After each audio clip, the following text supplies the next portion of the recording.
Ground లోనైతే సామాను ఏది దొరికితే దాన్ని నాశనం చేస్తున్నారు, విరగొడుతున్నారు. ఇదంతా మెస్సీ ఆటను కాదు కదా, కనీసం మెస్సీని కూడా మేము కనులారా చూడలేకపోయాం.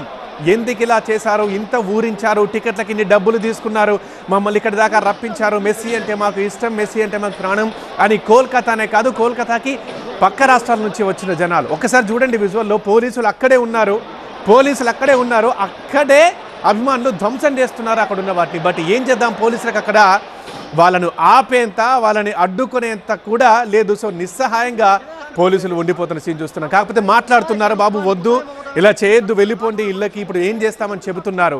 అది తప్ప ఇంకేమీ చేయాలని నిస్సహాయత కోల్కతా సాల్ట్ లేక్ స్టేడియంలోని పోలీసుల దగ్గర మనకు కనిపిస్తోంది.